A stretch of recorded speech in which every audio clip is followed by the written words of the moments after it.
मला आपल्याला एकच सांगायचं आहे की मी आपल्या सगळ्यांच्या समोर एक विकास आणि गरीब लोकांना मदत करण्याच्या हेतूने उभा आहे। संपूर्ण राज्यामध्ये विधानसभेच्या निवडणुकीच्या निमित्तानं कानाकोपऱ्यामध्ये जाऊन आम्ही हाच विचार सर्व जनतेला सांगण्याचा प्रयत्न करणार आहे। तुम्ही पहा, मी जो मधल्या काळामध्ये निर्णय घेतला तो निर्णय घेतलेला असताना काहींनी थोडंसं वेगवेगळ्या प्रकारचं मत व्यक्त केलं, परंतु राष्ट्रवादी काँग्रेस पक्षाच्या असंख्य आमदारांनी विकासाच्या करता तो मुद्दा, विकासाच्या करता तो निर्णय हा घेतलेला होता। आणि ते चित्र तुम्हाला सगळ्यांना पाहायला मिळालं। लोकसभेच्या निवडणुकीच्या निमित्तानं आपल्याला थोडं अपयश आलं, परंतु मी कार्यकर्त्यांना सांगेन, जनतेला सांगेन, अपयश आलं म्हणून खचून जायचं नसतं। आणि कालच्या विधान परिषदेच्या निवडणुकीमध्ये 9 आमदार आपले निवडून आले म्हणून हुरळून पण जायचं नसतं। यश पण पचायला शिकलं पाहिजे आणि अपयश आलं तरी खचून न जाता मोठ्या नव्या उमेदीनं लोकांच्या समोर जाण्याच्या करता आपण तयारी ठेवली पाहिजे। आणि तीच तयारी मी आणि माझ्या सगळ्या सहकारी मित्रांनी ठेवलेली आहे। तुम्ही पाहा, कालच्या निवडणुकीमध्ये शिवाजीराव गर्जे असंख्य वर्ष तुमच्या माझ्या राष्ट्रवादी काँग्रेस पक्षामध्ये एक कार्यकर्ता म्हणून काम करणारे, सगळ्यांना आलेल्या गेलेल्यांचं जे काही अडीअडचणी आहेत ते समजून घेणारे, ते आम्हा लोकांच्या कानावर घालणारे, अशा पद्धतीनं जे शिवाजीराव गर्जे होते, अनेक वर्ष आमच्या सगळ्यांच्या मनात होतं की त्यांना संधी मिळाली पाहिजे, परंतु काही ना काही अडचणी येत होत्या। काल मात्र राष्ट्रवादी काँग्रेस पक्षाने शिवाजीराव गर्जेंना आमदार करण्याचं काम केलं, सगळ्यांनी आशीर्वाद देण्याचं काम केलं। दुसरा एक तरुण सहकारी आपला परभणीचा राजेश विटेकर, की ज्याला आपण लोकसभेची उमेदवारी देणार होतो, परंतु काही कारणाने आपण तिथं जरा थांबलो।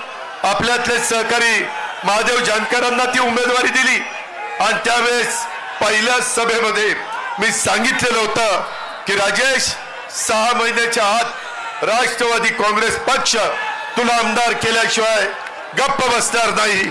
आणि तो निर्णय आपण कालच्या निवडणुकीच्या निमित्तानं उभ्या महाराष्ट्राला दाखवून दिला।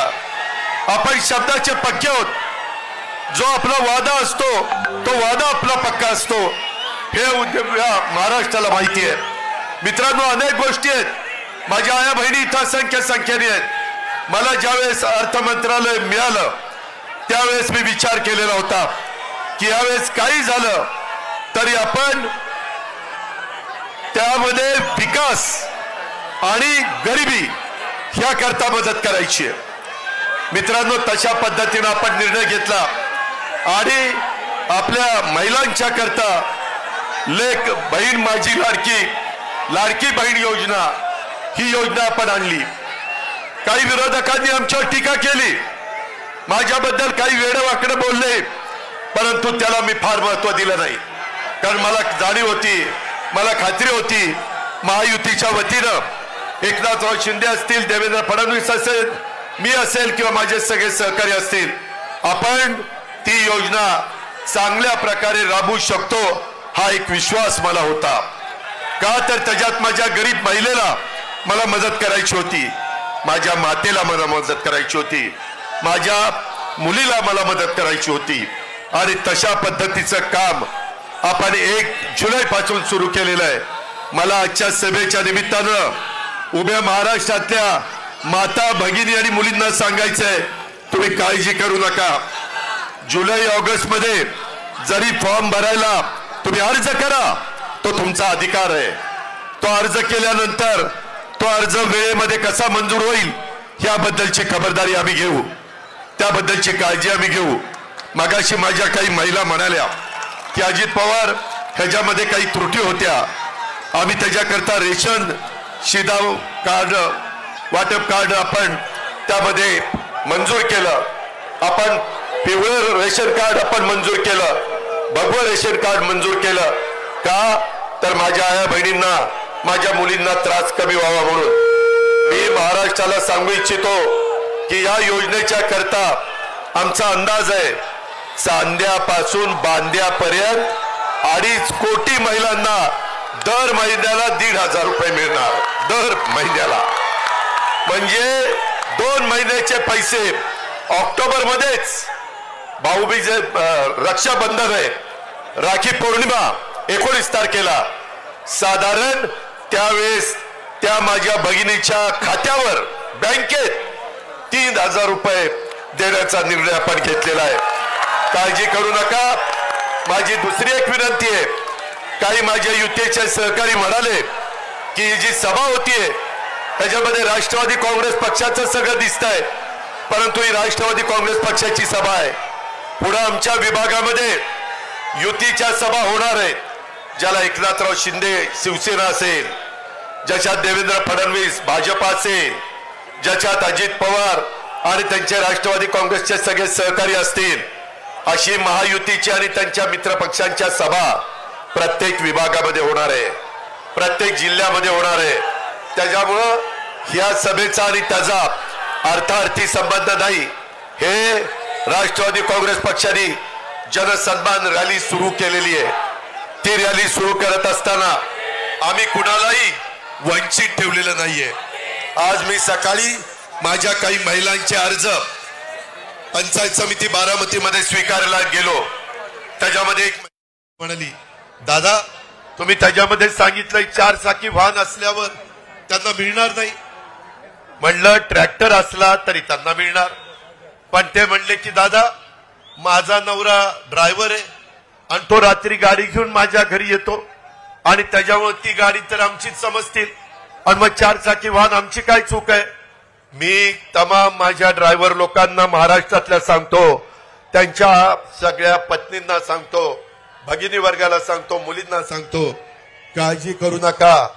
ज्यांच्या स्वतःच्या नावावर गाडी आहे अशांना त्याच्यामध्ये धरलं जाणार नाही.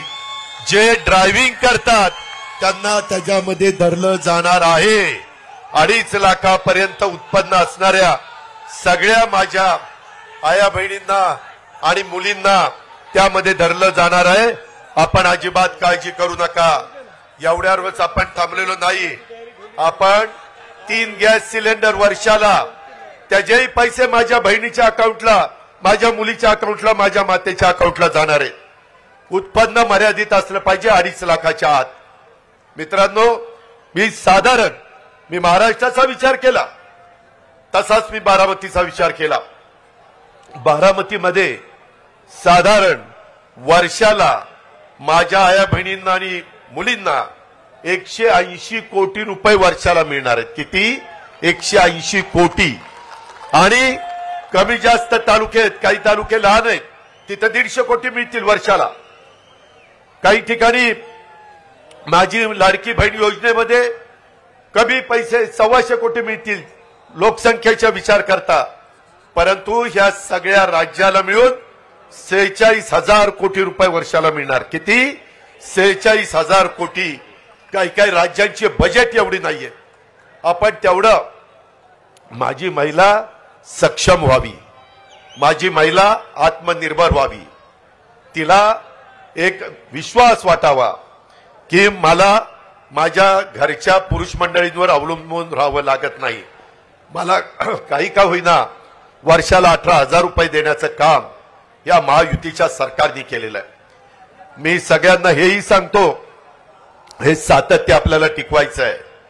पण त्याकरता महाराष्ट्रातल्या जनतेला एक विचार करावा लागणार आहे की पुढे येणाऱ्या विधानसभेमध्ये देखील महायुतीला आपल्याला निवडून द्यायचं आहे, तर आपली योजना पुढे कायमची चालणार आहे, तर आपल्याला कायमचे पैसे मिळणार आहेत. हौसे नवसे गवसे येतील, काही सांगण्याचा प्रयत्न करतील, त्यांच्यावर विश्वास ठेवू नका. हा अजितदादा शब्दाचा पक्का आहे, त्यामध्ये कुठं बदलणार नाही. ही पण गोष्ट आपण लक्षात ठेवा. आणि मी फक्त आमच्या महिलांना नाही दिलं, मी गरिबांना द्यायचा प्रयत्न केलाय, विकासाला पैसा देण्याचा प्रयत्न केलाय. मुख्यमंत्री उपमुख्यमंत्री माझ्या जोडीला होते. आम्ही कुणालाही तसं वंचित ठेवलेलं नाही. माझा शेतकरी सतत मला म्हणायचा, दादा आम्हाला 3चं लाईटचं बिल भरता येत नाही हो, 5चं लाईटचं बिल भरता येत नाही, फार अडचण होती, ओढाताण होती, 7.5चं बिल भरता येत नाही. आमच्या मनात होतं. सगळे मंत्री आमदार मला सांगायचे की एकदा निर्णय घ्या, शेवटी वेळ यावी लागते आणि ती वेळ त्या अर्थसंकल्पामध्ये आली. आपण 44 लाख शेतकऱ्यांना 14,000 कोटी रुपये माफ करून टाकले. 14,000 कोटी रुपये वीज माफी. आता तुम्हाला आमच्या महावितरणचा अधिकारी वीज बिल भरा म्हणून सांगायला येणार नाही. तुम्हाला ते माफ केलेलं आहे. आता काळ्या आईची सेवा चांगली करा, चांगल्या प्रकारे पिकं काढा, धान्य काढा, फळं भाजीपाला जे काही तुम्हाला पिकवायचं ते पिकवा. कृषी मंत्री इथं आहे, ते 1 रुपयामध्ये पीक विमा तुम्हाला देत आहेत. करोडो रुपये तुमच्या करता राज्य सरकार खर्च करताय. मित्रांनो, इथपर्यंतच नाही, माझ्या शेतकऱ्याच्या करता 0% व्याजाने पीक कर्ज हेही आपण चालू ठेवलेलं आहे. त्याचाही फायदा माझ्या भावांनी घ्यावा. आमचे विरोधक काय टीका करतात, अरे आया बहिणींच्याकडे लक्ष दिलं, महिलांच्याकडे लक्ष दिलं, पुरुषांच्याकडे दुर्लक्ष केलं. अरे असं कसं करेल, पुरुषांच्याकडे दुर्लक्ष करून कसं चालेल. आमची पण ती भाऊ आहेत, आमची पण ती मुलं आहेत, आमचे पण ते वडील आहेत, त्याच्यावर त्यांच्याकडे मी दुर्लक्ष कदापि करणार नाही. तशा पद्धतीनं मी वागणार नाही. मित्रांनो, उलट आता माझ्या शेतकरी वर्गाच्या करता धनंजयनी माझ्या लक्षात आणून दिलं, कॅबिनेटला सांगितलं की आपल्याला सोयाबीन आणि कापूस उत्पादक शेतकऱ्याला पैसे द्यायचे राहिले. धानाला प्रफुल्लभाई पटेल यांच्या भंडारा, गोंदिया, चंद्रपूर, गडचिरोली तिकडे धान पिकतं, कोकणात यांचं धान्य पिकतं, त्यामध्ये आम्ही धानाला 20,000 रुपये दिले. त्याच्या पद्धतीनं एकरी 5,000 रुपये आपल्या कापूस आणि सोयाबीन उत्पादकांना आपण दिलेले 2 हेक्टर पर्यंत. मित्रांनो, शेवटी द्यायचं खूप मनापासून असतं, परंतु आपल्या तिजोरीमध्ये पण तेवढा पैसा लागतो. विकास पण साधला पाहिजे. विकासाला कुठं अडथळा येता कामा नये. कालच देशाचे पंतप्रधान आले. अरे तो दम विधानसभेपर्यंत टिकवा ना, जरा थांबा. त्यामध्ये मला तुम्हाला सांगायचंय, काल पंतप्रधान, मुख्यमंत्री, दोन्ही उपमुख्यमंत्री, काही मंत्रीगण 29,500 कोटीची कामं मुंबई सारख्या ठिकाणी आपण सुरू केली. भूमिपूजन आणि उद्घाटन, करोडो रुपयाची कामं चाललेली आहेत. मित्रांनो, आज पावसामुळे थोडीशी त्याच्यामध्ये अडथळा आला आणि त्यामुळे काही लोकांची भाषणं राहिली.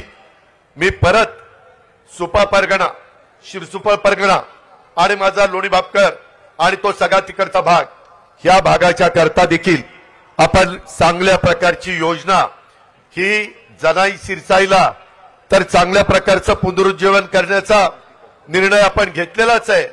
परंतु मधला जो टापू आहे त्याला पाण्याची गरज होती, तिथं देखील पाण्याची व्यवस्था केली. परंतु सगळ्यांना सांगून तो वेळ घेत नाही. तुम्ही माझ्या शब्दावर विश्वास ठेवा, मी त्या बाबतीमध्ये येईन आणि तिथं तुम्हाला त्याचा काय काय योजना, बजेटमध्ये किती तरतूद केली, काय केले ते सगळं तुम्हाला सांगेन. तुम्ही काळजी करू नका. मित्रांनो, तुम्हाला एक सांगायचंय, विकास आणि गरिबीचा विचार करत असताना मी माझ्या भावंडांचा दुधाचा विचार केला. माझ्याही तालुक्यामध्ये दूध आहे, माझ्या पुणे जिल्ह्यात आहे, सोलापूरला आहे, नगरला आहे, माझ्या कोल्हापूरला आहे, सांगलीला आहे, सातारला आहे, माझ्या मराठवाड्यामध्ये बीडला आहे.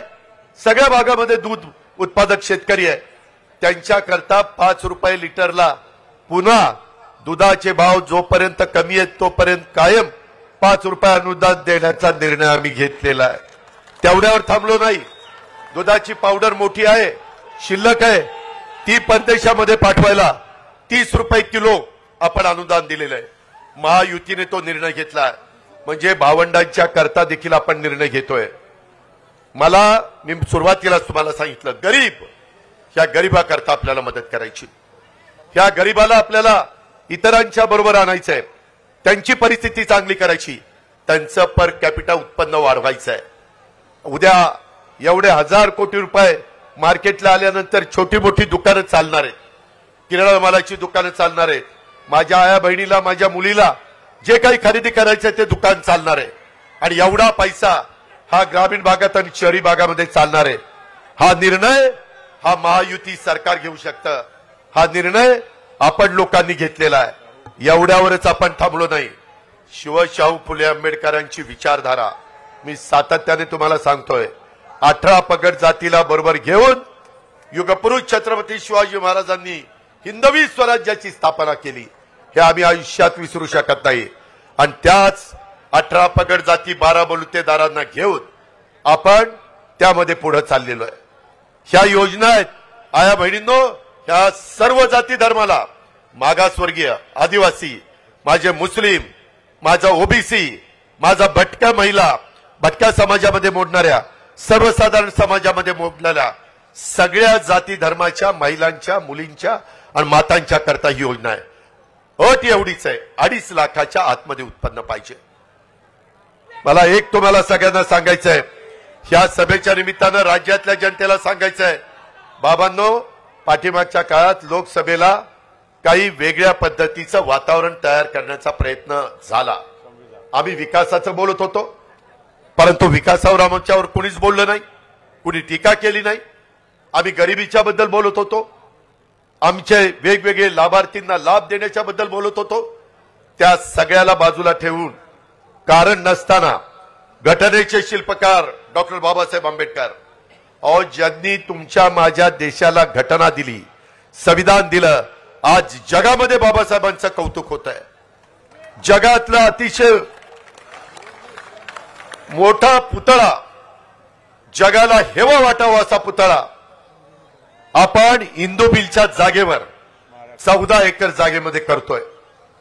एवढाच चांगला पुतळ्याचं काम, स्मारकाचं काम पुढच्या पिढ्यानपिढ्या घटनेचे शिल्पकार डॉक्टर बाबासाहेब आंबेडकरची विचार, त्यांची विचारधारा प्रत्येकाच्या पर्यंत पोहोचली पाहिजे। त्यांचं संविधान, त्यांची घटना, त्याचा आदर आपण सगळ्यांनी केला पाहिजे, ही आमची भूमिका 30 पंतप्रधानांनी मांडली। आम्ही संविधान दिन साजरा सुरू केला आणि आमच्या मागासवर्गीय समाजामध्ये आणि आदिवासी समाजामध्ये अरे हे 400 पार झाल्यावर घटना बदलतील, संविधान बदलतील, आपलं आरक्षण काढतील, किती खोटं बोलले, किती रेटून पण खोटं बोल, अशा प्रकारची गोष्ट या लोकांनी केली।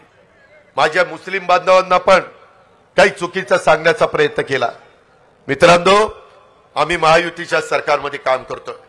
मी आपल्याला सगळ्यांना विश्वास देऊ इच्छितो की तुमच्या माझ्या महाराष्ट्रामध्ये शाहू फुले आंबेडकरांच्या शिवछत्रपतींच्या महाराष्ट्रात काम करत असताना कुठल्याही जाती धर्माच्या महिलेवर, पुरुषावर, मुलावर, मुलीवर, मातेवर, वयस्कर माणसावर अन्याय होणार नाही, याबद्दलची खबरदारी आम्ही घेऊ। तशा प्रकारचा शब्द आजच्या सभेच्या निमित्तानं महाराष्ट्रातल्या जनतेला मला द्यायचा आहे। तुम्ही अजिबात काळजी करू नका, आम्ही खोटं बोलणार नाही, आम्हाला तशा पद्धतीनं वागायचं नाही। सत्ता येते, सत्ता जाते, सत्तेला आपापलेले आम्ही नाहीये। त्याच्यामध्ये मी नेहमी सांगतो, ताम्रपट घेऊन कुणी जन्माला आलेलं नाहीये, परंतु मिळालेल्या सत्तेचा वापर, पदाचा वापर हा गरिबाकरता झाला पाहिजे, हा माझ्या शेतकऱ्याकरता झाला पाहिजे, हा माझ्या महिलेकरता झाला पाहिजे। मला माझ्या शेतकऱ्यांना सांगायचंय, कालच मी अमितभाईंना भेटलो, त्याच्यामध्ये प्रफुल्लभाई होते, तटकरे साहेब होते, त्यांना सांगितलं की एमएसपी आपली साखरेची बरेच वर्ष वाढली नाही, एफआरपी वाढली, ती वाढलीच पाहिजे, पण तो एमएसपी नाही वाढली।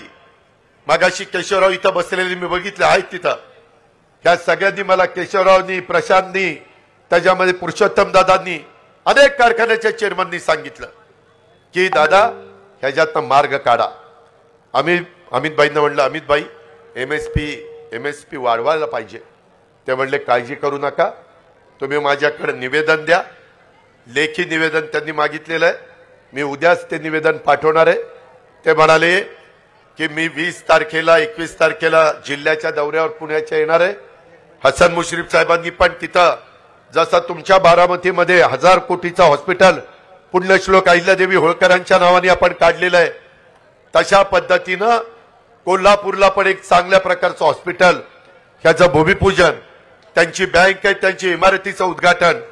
परंतु अमितभाई म्हणाले मी जरूर कार्यक्रम हसन मुश्रीफांचा स्वीकारीन, परंतु त्या दिवशी 10,000 झाडं लावायचा कार्यक्रम झाला पाहिजे, 10,000 रोपं तिथं लावायचा कार्यक्रम झाला पाहिजे. मगाशी कोणीतरी बोललं की बाबा शेवटी पाऊस काळ चांगला होण्याच्या करता झाडाची गरज आहे. पुढची पिढी आपल्याला माफ करणार नाही आपण चुकीचं केलं तर, आपण कमी पडलो तर. त्या प्रकारचं काम आता आम्ही सगळ्यांनी सुरू केलेलं आहे. तुम्ही बघताय मी तर अतिशय झाडं मोठ्या प्रमाणावर लावणारा एक कार्यकर्ता आहे. हे महाराष्ट्राने बघितलंय, जिल्ह्यांनी बघितलंय, तालुक्यांनी बघितलंय. अशा पद्धतीनं त्या कार्यक्रमाला ते येणार आहेत. त्यावेळेस मी कांदा माझ्या उत्पादक शेतकऱ्यांच्या करता पण सांगितलं की कांदा निर्यात बंदी आता अजिबात करायची नाही. त्यांनी सांगितलं ठीक आहे, परंतु काही जण चुकीच्या बातम्या सोडतात. 2 दिवसापूर्वी टीव्ही वाल्यांची बातमी चालली कांदा परदेशातनं आयात करतायत. कांदा आयात केलेला नाही, दुधाची पावडर आयात केलेली नाही. आम्ही सगळ्यांनी ही गोष्ट सांगितलेली आहे. जसं शहरी भागातल्या लोकांना परवडलं पाहिजे तसं माझ्या उत्पादन करणारा शेतकरी त्यालाही परवडलं पाहिजे, त्याचाही प्रपंच चालला पाहिजे, त्यालाही 2 पैसे मिळाले तर तो त्याच्या कुटुंबाचा चांगल्या प्रकारचा विचार करेल. आत्महत्येपासून मला माझ्या महाराष्ट्रातल्या शेतकऱ्याला मागं खेचायचं आहे, त्याला सगळ्या सुविधा द्यायच्यात. तुम्ही घाबरू नका, राज्य सरकार तुमच्या पाठीशी आहे. केंद्र सरकारच्या कोट्यवधी रुपयाच्या योजना आपण तिथं आणण्याच्या करता कुठं कमी पडणार नाही. काल देशाच्या पंतप्रधानांनी पण सांगितलं जसं देशाची आर्थिक राजधानी मुंबई आहे तसं आता जगाची आर्थिक राजधानी मुंबई करण्याच्या करता आपण सगळेजण एकमेकाला मदत करू, ही भूमिका पंतप्रधानांनी मांडलेली आहे. मित्रांनो, कृपा करा आणि कुठेही आपण चुकीच्या प्रचारावर नरेटिव्ह जो काही सेट करण्याचा प्रयत्न करतात, खोटं सांगण्याचा प्रयत्न करतात, ह्या गोष्टीवर विश्वास ठेवू नका. मला अशाच माझ्या भगिनी भेटायच्या, म्हणायच्या दादा हे तुम्हाला पटतं का? म्हणलं काय, मागासवर्गीय आणि आदिवासी समाजामध्ये गरिबी असते म्हणून त्यांच्या मुलांना मुलींना तुम्ही मोफत शिक्षण जे कॉलेजपर्यंत त्यांना जिथपर्यंत शिकायचं तेवढं देता, सगळा खर्च राज्य सरकार करतं. परंतु हे 2 समाज सोडून इतर जे समाज आहेत, ओबीसी आहे, सर्वसाधारण आहे, माझा मुस्लिम समाज आहे, माझा अल्पसंख्याक समाज आहे, ह्या सगळ्यांच्या मध्ये पण काही गरीब वर्ग आहे ना, त्यांच्या मुलींनी कसं शिकायचं? त्यांच्या आई वडिलांचं तर तेवढं उत्पन्न नाहीये आणि मग ते कसं त्यांचा खर्च करणार? आणि मधी एकदा असंच मला मुख्यमंत्री एकनाथराव शिंदेंनी सांगितलं, रात्री त्यांना 12-1 वाजता फोन आला चंद्रकांत दादा पाटलांचा की बाबा ह्या ठिकाणी एका आई वडिलांना पैसे कमी होते आणि त्यांना शासनाच्या तर्फे 50% मदत मिळत होती, परंतु 50% देखील आपल्या मुलीच्या राहिलेल्या शिक्षणाकरता आपण आणू शकत नाही, म्हणून तिथं आत्महत्या झाली. आमच्या मनाला वेदना झाल्या. सत्ता ही पद उपभोगण्याच्या करता चालवायची नसते. त्यावेळेस आम्ही निर्णय घेतला की येणाऱ्या अर्थसंकल्पात सगळ्या जाती धर्माच्या मुलींना त्यांचे आई वडील गरीब असतील तर त्यांचं कॉलेजचं शिक्षण मोफत करायचं. त्यामध्ये मेडिकल असो, त्यामध्ये इंजिनिअरिंग असो, त्याच्यामध्ये टेक्निकल असो, ह्या पद्धतीचा निर्णय घेतलाय. मित्रांनो, तुम्हाला आश्चर्य वाटेल ह्या सगळ्याच्या करता आपण किती निधी बाजूला काढला माहितीये? माझ्या लाडकी बहीण योजना 46,000 कोटी, माझ्या शेतकऱ्याला वीज माफी 14,000 कोटी झाले, 60,000 कोटी. त्यामध्ये महिलांना गॅस सिलेंडर 3 फ्री, त्यांना 2,500 कोटी, आणि मुलींना कॉलेजचं शिक्षण फ्री, त्याला 2,500 कोटी. झाले 5, म्हणजे 60 आणि 5 65. मुलं म्हणायचे आमच्या मुलांकडे मुलींच्याकडे लक्ष आहे का नाही? अरे आहे. तुमच्याकडे लक्ष नाही द्यायचं तर कुणाकडे लक्ष द्यायचं? 10,000 कोटी रुपयाचा कार्यक्रम माझ्या तरुण युवा युवतींच्या करता, त्यांना 10 लाख मुलांना मुलींना दरवर्षी आम्ही स्टायपेंड देणार आहे. आणि त्याकरता त्यांना 1 वर्षाचं शिक्षण, ते शिक्षण घेतायत म्हणून त्यांना 6,000, 8,000, 10,000चं स्टायपेंड. त्याकरता 10,000 कोटी. म्हणजे आम्ही आमच्या मुलांना मुलींना तरुण तरुणींना वाऱ्यावर सोडलं का? नाही सोडलं. असे 75,000 कोटी रुपये आपण राज्य सरकारच्या बजेटमधनं माझ्या महिलांना, माझ्या शेतकऱ्यांना, माझ्या मुलांना, माझ्या मुलींना, सगळ्यांना, सर्व घटकाला, आणि ह्याच्यामध्ये सगळ्या जाती धर्माचे आहेत. कुणी जर असं म्हटलं अरे आमचं काय, अरे तुमचं पण आहे ना, तुम्ही कशाला न करताय? सगळ्यांच्या करताय का? तर विकास हा राष्ट्रवादी काँग्रेस पक्षाने डोळ्यासमोर ठेवलाय. का? तर गरिबी कमी करायचा कार्यक्रम हा राष्ट्रवादी काँग्रेस पक्षाने ठेवलाय. म्हणून या सगळ्या योजना आणलेल्या आहेत. मित्रांनो, आम्हाला ह्याची सुरुवात सगळे नेतेगण म्हणाले की रविवारचा दिवस असला तरी आज आपण ती सुरुवात करू. मला वाटलं नाही की याचा आनंद जसा तुम्हाला होईल तसा वरुण राजाला पण होईल आणि तोही बरसेल असं मला वाटलं नाही. परंतु ते शुभ लक्षण आहे. वरुण राजांनी पण आपल्याला साथ दिलेली आहे. आता कार्यकर्त्यांनो, घोषणा देण्याच्या पेक्षा आपल्या आया बहिणींचा 2.5 लाखाच्या पेक्षा कमी उत्पन्न असणाऱ्यांचा अर्ज केलाय का? अधिकाऱ्यांच्या पर्यंत पोहोचलाय का? काही अजून अडचण असेल तर कुठल्याही राष्ट्रवादीच्या किंवा महायुतीच्या आमदारांना सांगा, कुठल्याही मंत्र्यांना आम्हाला सांगा, कुठल्याही आम्हा मुख्यमंत्री उपमुख्यमंत्र्यांना सांगा. आम्ही त्याच्यामध्ये लक्ष घालू. आम्ही त्यामध्ये खरोखरीच तो लाभ देण्याच्या करता ह्या योजना केलेल्या आहेत. त्याबद्दल आपण अजिबात गैरसमज करू नका. आरक्षणाच्या बाबतीमध्ये देखील आपण योग्य पद्धतीचा निर्णय घेतोय. त्याबद्दल पण कुठली शंका कुशंका मनामध्ये बाळगू नका. कुणावर अन्याय होणार नाही, परंतु ज्यांना मिळालं पाहिजे त्यांनाही तो लाभ देण्याच्या करता हे राज्य सरकार कटिबद्ध आहे, सकारात्मक आहे. ही पण बाब मला या सभेच्या निमित्तानं माझ्या महाराष्ट्राला सांगायची आहे, माझ्या तमाम कार्यकर्त्यांना सांगायची आहे. कार्यकर्त्यांनो, आज जनसन्मान रॅली निघालेली आहे. आता विधानसभेचं मतदान होईपर्यंत ही थांबणार नाही. आपल्याला सगळा महाराष्ट्र ढवळून काढायचा आहे. आपल्याला प्रत्येक जिल्हा ढवळून काढायचा आहे, प्रत्येक तालुका ढवळून काढायचा आहे. अनेक वेगवेगळ्या प्रकारच्या योजना ह्या आपण त्या बाबतीमध्ये करतोय. यंदा पाऊसकाळ चांगला आहे. काही ठिकाणी आम्हाला दुबार पेरणी करावी लागते. त्याकरता देखील जे काही युरिया असेल, डीएपी असेल, जी खतं असतील ती खताच्या करता, बियाणं चांगलं देण्याच्या करता आपले कृषी मंत्री त्या ठिकाणी लक्ष देऊन आहेत.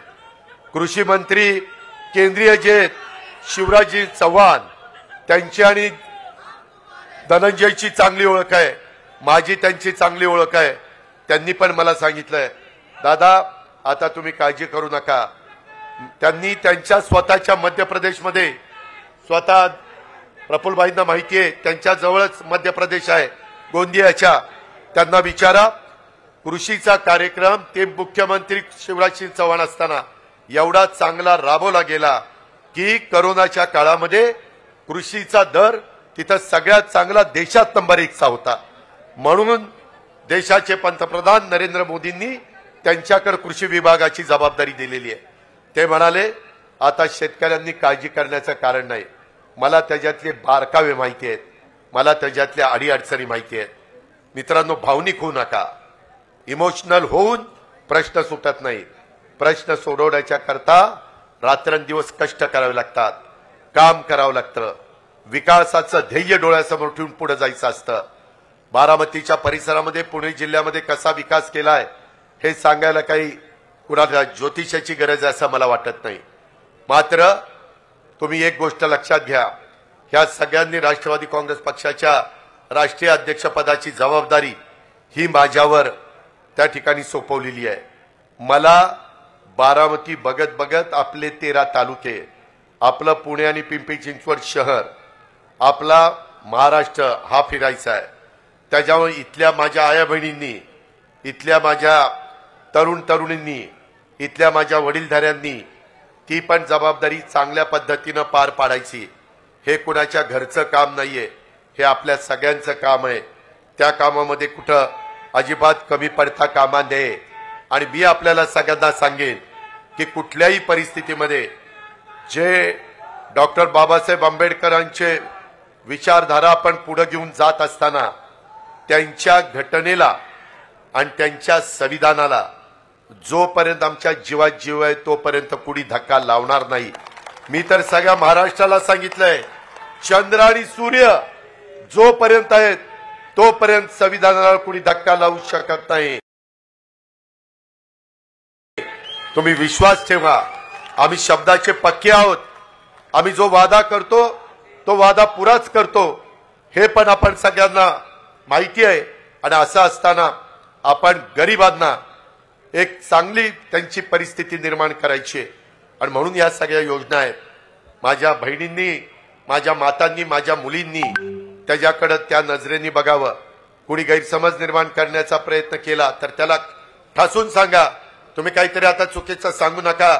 आमचा दादावर विश्वास आहे, महायुतीवर विश्वास आहे, आम्ही त्याचंच ऐकणार। या पद्धतीची भूमिका माझ्या तमाम महाराष्ट्रातल्या मुलींनी आणि माता भगिनींनी घेतली पाहिजे, अशा प्रकारची माझी आपल्या सगळ्यांना विनंती आहे। वैयक्तिक गरजा आणि इच्छा आकांक्षा याबद्दलची कुठलीही कसर त्यामध्ये आम्ही ठेवणार नाही, याबद्दलची पण ग्वाही मी आपल्या सर्वांना सांगू इच्छितो। आज थोडंसं आमच्याकडनं काही चुका झाल्या। वास्तविक एवढी सभा असताना मोठा मंडप टाकायला पाहिजे होता, पण म्हटलं की कशाला उघड्यावर चांगली सभा घेऊ, पण त्याच्यामुळे जरा तुमचा हिरमोड झालाय। पण काळजी करू नका, काळजी करू नका, त्या सगळ्या गोष्टी आम्ही त्याच्यामध्ये पूर्ण करू। माझी तुम्हाला विनंती आहे की आता मी शिवाजीराव गर्जे आणि राजेश विटेकर हे विधान परिषदेचे निवडून आले, त्यांचाही सत्कार करतो आणि स्वतः माजी उपमुख्यमंत्री भुजबळ साहेब आपल्याला मार्गदर्शन करतायत, ते मार्गदर्शन आपण ऐकावं अशी विनंती करतो।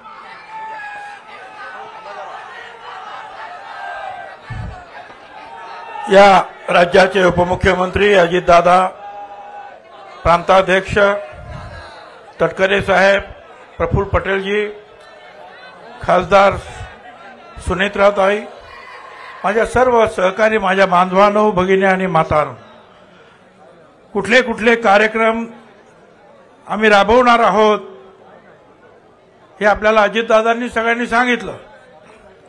अजितदादांचं वैशिष्ट्य असं आहे की जवळपास 1 लाख कोटी रुपयाची वेगवेगळ्या समाजाला हे पैसे दिले जाणार आहेत। 1 लाख कोटी रुपये, मग ते महिलांना दिले जाणार, ते शेतकऱ्यांना दिले जाणार, ते विद्यार्थ्यांना दिले जाणार, सगळ्यांना दिले जाणार।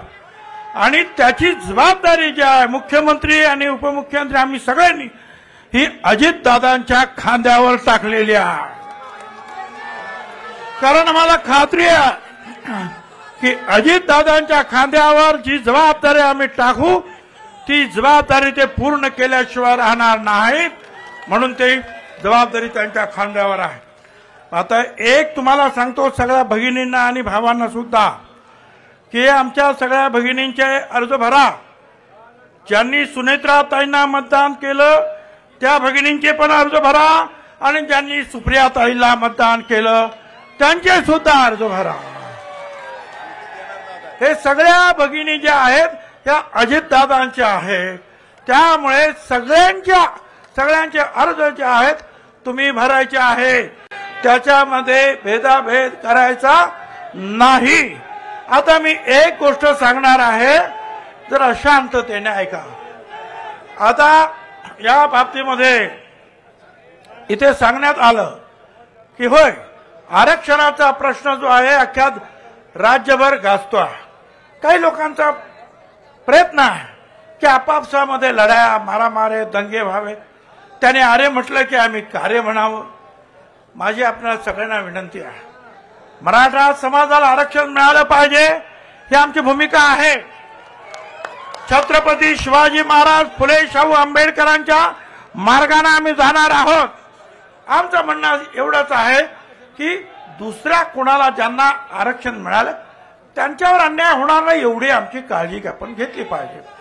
मला या ठिकाणी प्लीज 2 मिनिटं शांतपणे ऐका मी काय म्हणतो ते. आणि हे सगळी जे आहे हे आरक्षणाचं भांडण मिटवावं म्हणून एक 4 दिवसापूर्वी तिकडे सह्याद्रीला सरकारनं मीटिंग बोलवली की सगळ्या पक्षाच्या नेत्यांनी तिथे यावं, मार्गदर्शन करावं की हे सगळं प्रकरण शांत कसं होईल, सगळ्यांना न्याय कसा मिळेल, यासाठी आपण प्रयत्न केला पाहिजे. आता हे जेव्हा कळलं, आम्ही तर जाणारच होतो, परंतु विरोधी पक्षाचे जे सगळे नेते आहेत त्यांनी सुद्धा येणं क्रमप्राप्त. मी स्वतः वडेट्टीवारांना सांगितलं, बा तुम्ही पण या, कायदा काय म्हणतो हे त्यांना जे आहे वेगवेगळ्या ऍडव्होकेट जनरलने जे काही सांगितलं त्या कॉपीज त्यांना दिल्या. मी जितेंद्र आव्हाडांना सुद्धा बोललो, त्यांना सुद्धा कायद्याच्या काही कॉपीज दिल्या आणि त्यांना सांगितलं की काही करा आणि शरद पवार साहेबांना सुद्धा बोलवून घ्या. कारण व्हीपी सिंगांनी जे आरक्षण दिलं त्या आरक्षणाची अंमलबजावणी पवार साहेबांनी केली म्हणून आम्ही आतापर्यंत पवार साहेबांचा जय जयकार केला, त्यांचे आभार सुद्धा मानले. परंतु ज्या वेळेला अशा आरक्षणाच्या बाबतीमध्ये ज्या वेळेला काही प्रश्न निर्माण होतात त्यावेळेला अपेक्षा ही आहे की महाराष्ट्राचे एक ज्येष्ठ नेते म्हणून पवार साहेबांनी सुद्धा तिथे यायला पाहिजे होतं. परंतु असं सांगितलं जातं की सगळे येणार होते, पण 5 वाजता बारामतीवरून कुणाचा तरी फोन गेला आणि विरोधी पक्षाचे सगळे येणारे नेते यांनी बहिष्कार टाकला. मला हे विचारायचं आहे की या बारामती मतदारसंघामध्ये मराठा समाजाचे मतदार आहेत, माळी समाजांचे आहेत, धनगर समाजाचे आहेत, सर्व ओबीसी समाजाचे आहेत, भटक्या समाजाचे आहेत, विमुक्त समाजाचे आहेत. सगळ्यांनी मतं दिली. ती सुनेत्राताईंना दिली असतील तसं ती सुप्रियाताईंना सुद्धा दिली. पण या सगळ्यांच्या बाबतीमध्ये त्या सगळ्यांचं संरक्षण करणं हे तुमचं काम नाही. तुमचा राग आमच्यावर असेल, तुमचा राग अजितदादावर असेल, तुमचा राग छगन भुजबळवर असेल, पण या ओबीसी समाजानं तुमचं काय घोडं मारलंय? का तुम्ही येत नाही? का हे सगळं मिटवण्यासाठी तुम्ही आमच्या बरोबर येत नाही? सगळ्यांना सांगायचं आणि मग पाठीमागून काहीतरी सल्ले द्यायचे आणि त्यातून हे जे महाराष्ट्र पेटवण्याचे उद्योग चाललेले आहेत. मला पुन्हा एकदा सगळ्यांना विनंती करायची आहे की आम्ही या सगळ्या विरोधी पक्षांना, ठीक आहे, ज्या वेळा निवडणुका येतील त्यावेळी तुम्ही तुमची निवडणूक लढा, आम्ही आमची निवडणूक लढू. तुम्ही तुमचे झेंडे घ्या, आम्ही आमचे झेंडे घेऊ. तुमची भूमिका मांडा, आम्ही आमची भूमिका मांडू. पण या राज्यातले सामाजिक प्रश्न सोडवत असताना मुद्दाम होऊन त्याच्यावर बायकॉट टाकायचा, मुद्दाम होऊन यायचं नाही आणि ओबीसी समाजाला असेल, मागास वर्गांना असेल वाऱ्यावर सोडायचं, हे अजिबात योग्य नाही. कारण या बारामती सहित संपूर्ण महाराष्ट्रामध्ये सर्व समाजाचे लोक राहतात. मराठापासून तर दलित आणि आदिवासीपर्यंत हे सगळे समाज तुमचे आहेत, हे सगळे समाज आमचे आहेत.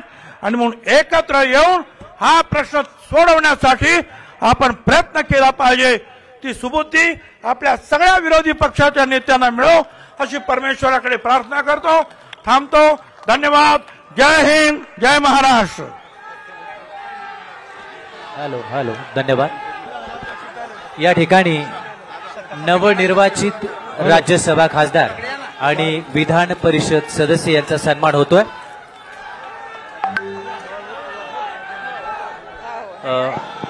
सुनीलजी तटकरे साहेब प्रदेशाध्यक्ष यांना विनंती आहे आपण हा सन्मान करायचा आहे. राज्यसभा खासदार सौ सुनेत्रा वहिनी पवार यांचा सन्मान होतोय. जोरदार टाळ्यांच्या कडकडाटामध्ये आपण सदिच्छा देऊया. सगळ्यांना मान्यवरांना विनंती आपण थोडं स्टेजवर मागे या, पुढे बसून घ्या. यानंतर राजलक्ष्मी भोसले यांना विनंती आहे की आपण पुढचा सन्मान करायचा आहे. आमदार राजेश विटेकर, आमदार राजेश विटेकर यांचा सन्मान होतोय. त्याचबरोबर आदरणीय आमदार शिवाजीराव गर्जे या ठिकाणी सुनेत्रा वहिनी पवार, विटेकर साहेब आणि गर्जे साहेब या सगळ्यांना खूप खूप शुभेच्छा आपण देऊया. यानंतर सगळ्या मान्यवरांना विनंती कृपया आपण स्थानापन्न व्हावं. 2 मिनिटं सगळे इथेच थांबा, जाऊ नका, कारण आणखी एक सन्मान होणार आहे, त्यानंतर आभार होणार आहे, त्यानंतर राष्ट्रगीताने समारोप होणार आहे. जे बोलतो तेच करतो आणि जे करतो तेच बोलतो. शब्दाला पक्का असणारा विकासाचा एक्का म्हणून ज्यांची ख्याती सबंध महाराष्ट्रभर आहे त्या आदरणीय दादांसमवेत सर्व सन्माननीय मान्यवर, महाराष्ट्राची धुरा